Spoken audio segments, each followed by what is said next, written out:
trafficker perpetrator would rent a whole hotel floor just for us girls. And I found out doing my research that the youngest sex trafficker here is 10 years old. Now, the age that they enter into a sex trafficking prostitution is 12 to 14. But then that was in my time. Now you're ordering 10-year-old girls and 10-year-old boys.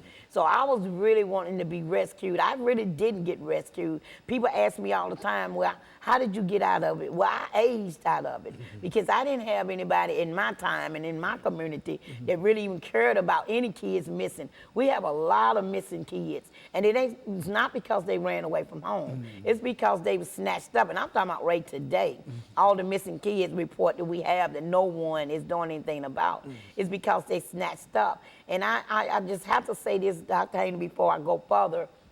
I want people to think about the Nigerian girls. I want them to think about how can you go get 300 little girls out of a school in broad daylight and no one know where they at. Now, I'm already puzzled about the airplane that they can't find. But now we're talking about 300 little girls from age probably 12 to 14. So that means the government is involved. It's a cover-up. And until we start facing this and speaking on this, then we're going to have this. And so I got rescued because I aged out. And I aged out, I was like 42 years old, but I aged out at 30 because now by then I'm full of drugs, I'm homeless, I don't feel like I belong to anything, I don't want to live, so I'm not performing as good as the 12-year-old I once were or the 14-year-old. So that means I'm costing them money. See, you'll cost them money because now they got to feed you more drugs, and that means the price is going up. Then you got the clients, the perverts that's complaining because I'm not performing like they paid for me to perform. Well, I'm handcuffed to a bed, I'm gagged by my mouth so I don't scream, and I'm drugged up. So I'm laying there like a limp towel. So that's more complaints for them. So after about 29 or 30, the men started just leaving me alone because I'm drugged out. And so once they left me alone, I'm saying about 32, I was just lost. I was out in the streets. That's why people say Clement Greenlee was homeless for 10 years. I truly was. You ashamed to go home, you can't face your family, and then you don't even know what to say. Even though my family loved me unconditionally, I'm the one that was shamed. So I lived in the streets for almost 10, 15 years until I was rescued by the program Magdalene House. And one of the young ladies, Regina Mullins, who kind of lived that same lifestyle, she went and got help first, and she came back and got me. So when I entered the Magdalene program at 42 years old, keep in mind now, I'm 42, I feel like I'm an old woman, I'm uneducated, I'm drugged out, and I don't have anything to live for. So when I go in this program, I immediately say, you can't help me, I just want to die. But these people did not give up on me. I mean, this Magdalene program has saved my life. I entered that program in 2001, I came out in 2003, and I never looked back.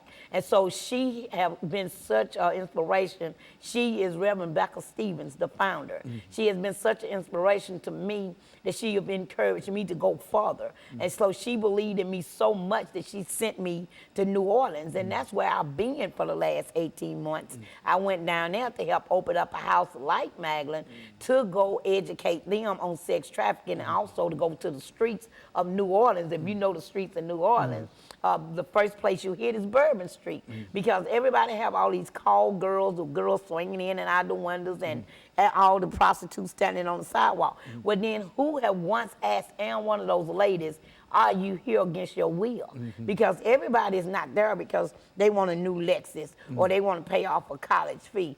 Some people are there because they are forced there. And you got to look and see who's watching you when you talk to the girls. So I made it to New Orleans and I did a lot of speaking. I went and talked to a lot of judges, DAs, police officers, anybody I could talk to, sororities. And I spoke so well about sex trafficking in the United States, period, not just New Orleans, that the governor even offered to bring me back down. And so it's a real problem, you think, in the city of New Orleans, and would that be typical of some of the other cities?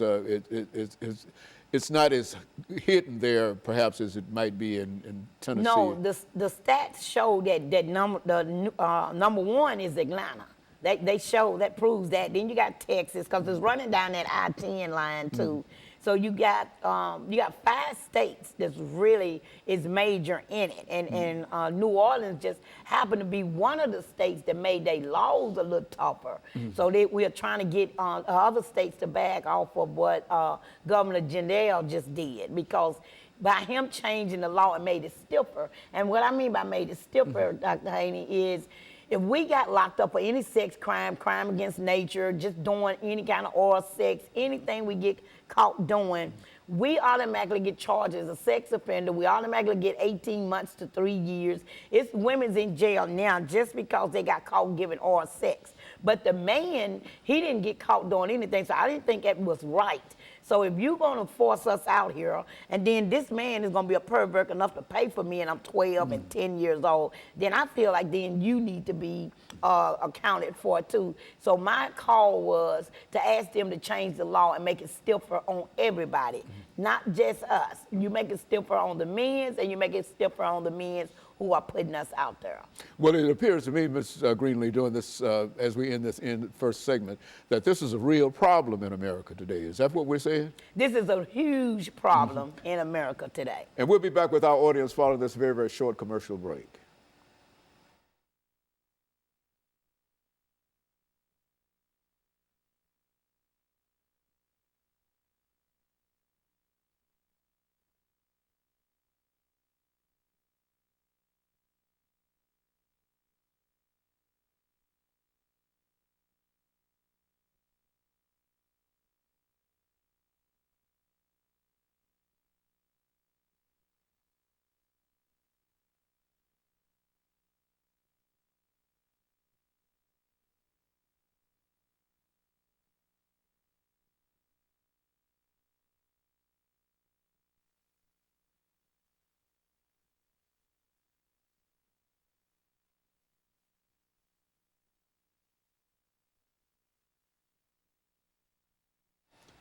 Thank you, and welcome back to the final segment of the show for today.